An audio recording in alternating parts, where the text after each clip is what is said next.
धर्ममय है राजमहल, गूंजे मंत्र पवित्र, षट तिलाव्रत ज्ञान का प्रभु ने कहा सुपुत्र। महल हुआ आलोकित, आया जब हरि नाम, युधिष्ठिर ने पूछ लिया जीवन का प्रश्न अविराम।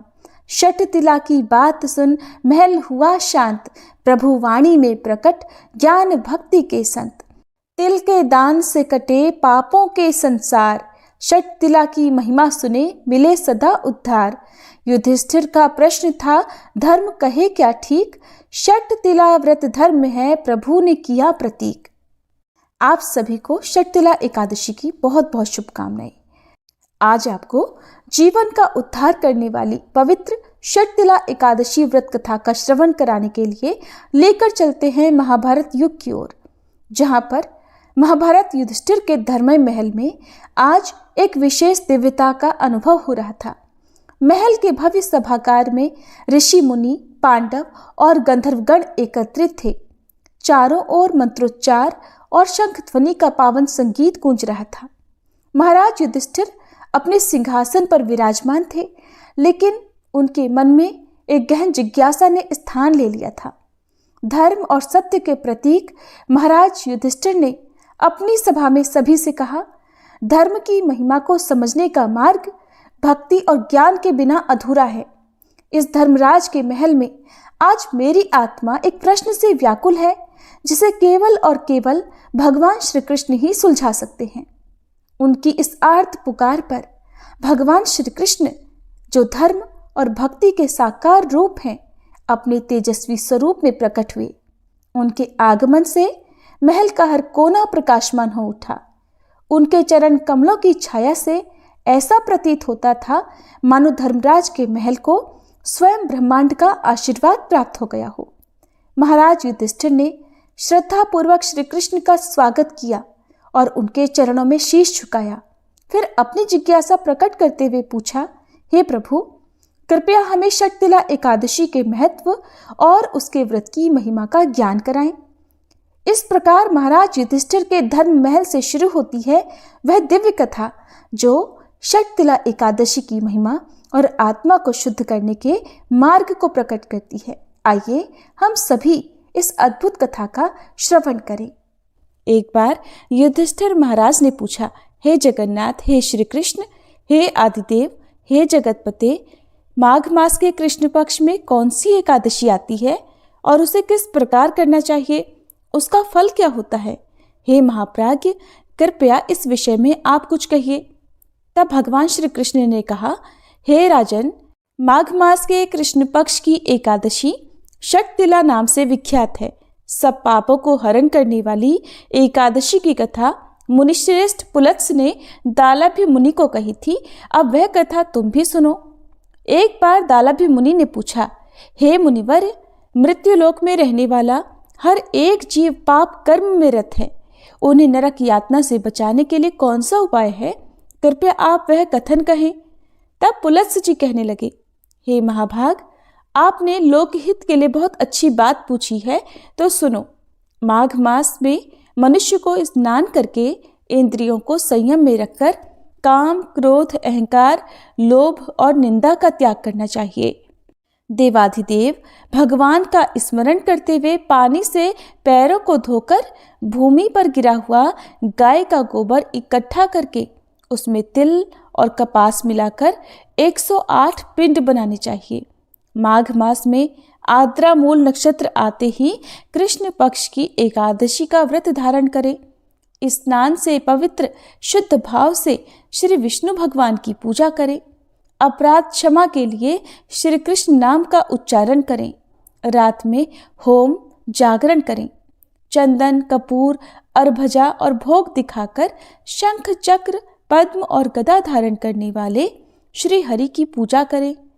बारंबार श्री कृष्ण के नाम के साथ कुम्हड़, नारियल और बिजौरे के फल अर्पण करके विधि पूर्वक अर्घ दें। दूसरी सामग्री का अभाव हो तो 100 सुपारियों का उपयोग करके भी पूजन और अर्घदान किया जा सकता है। अर्घ देते समय इस प्रकार कहें, हे सच्चिदानंद श्री कृष्ण, आप बड़े दयालु हैं। हम अनाथ जीवों के आश्रयदाता आप हो। हे पुरुषोत्तम, हम इस संसार सागर में डूब रहे हैं, कृपया आप प्रसन्न हो। हे विश्वभावन, आपको हमारा वंदन है। हे कमल नयन, हम आपको प्रणाम करते हैं। हे सुब्रमण्यम, हे महापुरुष, हे सभी के पूर्वज, आपको प्रणाम है। हे जगतपते, लक्ष्मी जी के साथ आप इस अर्घ को स्वीकार कीजिए। इसके बाद ब्राह्मणों की पूजा करके उन्हें पानी से भरा घड़ा देना चाहिए।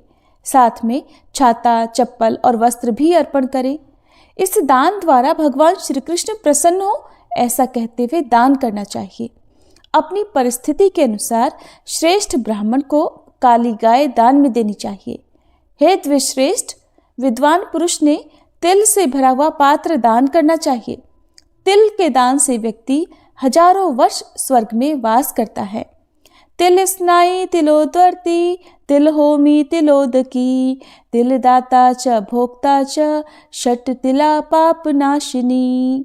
अर्थात तिल से स्नान करना, तिल का उपटन लगाना, तिल का हवन करना, तिल डाला हुआ जल पीना, तिल दान करना, तिल का भोजन में उपयोग करना।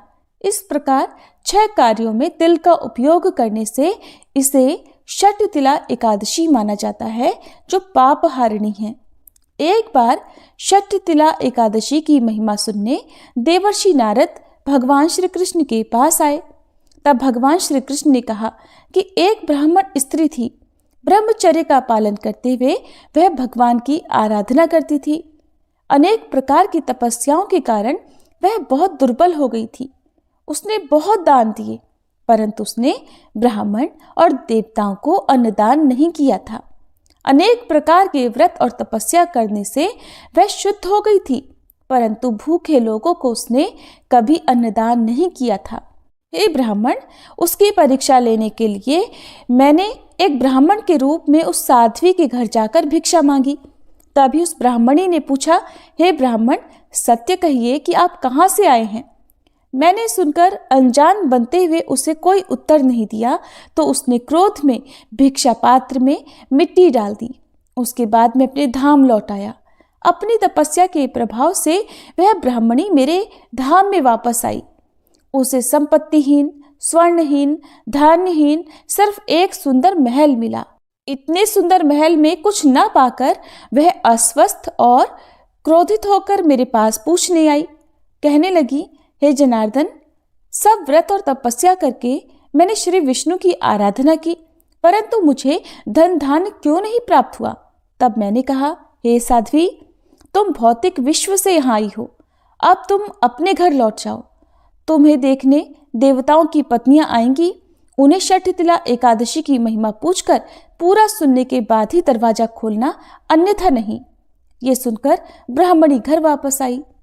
एक बार ब्राह्मणी दरवाजा बंद करके अंदर बैठी हुई थी, तब देव पत्नियां वहां पर आकर कहने लगी, हे सुंदरी, हे ब्राह्मणी, हम तुम्हारे दर्शन करने आए हैं, कृपया दरवाजा खोलो। तब ब्राह्मणी ने कहा, आपको मुझे देखने की इच्छा है तो कृपया षठ तिला एकादशी की महिमा का वर्णन करें, तभी मैं दरवाजा खोलूंगी। उस समय एक देव पत्नी ने उसे वह महात्म्य बताया। महात्म्य सुनने के बाद ब्राह्मणी ने दरवाजा खोला। देव पत्नियां उसके दर्शन से बहुत प्रसन्न हुई। फिर देव पत्नियों के कहे अनुसार ब्राह्मणी ने षठ तिला एकादशी का व्रत किया, जिसके प्रभाव से उसे धन धान्य, तेज, सौंदर्य प्राप्त हुआ। धन धान्य संपादन करने के लोभ दृष्टि से यह व्रत कभी नहीं करना चाहिए। इस व्रत के पालन से अपने आप गरीबी, दुर्भाग्य नष्ट हो जाता है। जो कोई भी इस तिथि को तिलदान करेगा वह सब पापों से मुक्त हो जाएगा। भगवान श्री कृष्ण युधिष्ठिर महाराज से कहते हैं, हे धर्मराज, मनुष्य जीवन का उद्देश्य केवल भौतिक सुख सुविधाएं प्राप्त करना ही नहीं है, बल्कि आत्मा की शुद्धि और परम धाम की प्राप्ति के लिए प्रयत्न करना है। षठ तिला एकादशी इसी पावन मार्ग पर चलने का अवसर प्रदान करती है। इस दिन तिल का महत्व असीम है। भगवान ने ये भी बताया कि तिल का उपयोग केवल एक पदार्थ के रूप में नहीं, बल्कि जीवन की शुद्धि के प्रतीक के रूप में किया जाता है। ये पवित्र दिन हमें सिखाता है कि हम अपने भोग विलास को त्याग कर दान, तप और भक्ति के माध्यम से आत्मिक उत्थान करें। युधिष्ठिर महाराज और वहां उपस्थित सभी लोगों ने भगवान की इस गहन शिक्षाप्रद कथा को बड़े मनोयोग से सुना। चारों ओर केवल भक्ति और श्रद्धा का माहौल था। ऐसा प्रतीत हो रहा था कि भगवान के वचनों से वहां उपस्थित सभी की आत्माएं शुद्ध और पवित्र हो रही हैं। इस प्रकार षटतिला एकादशी की महिमा और उसके महत्व को समझाते हुए भगवान ने सभी को धर्म और भक्ति का मार्ग प्रशस्त किया। सभी मिलकर प्रेम से बोलिए, श्री बांके बिहारी लाल की जय। धर्मराज युधिष्ठिर महाराज की जय। ये थी षटतिला एकादशी व्रत कथा।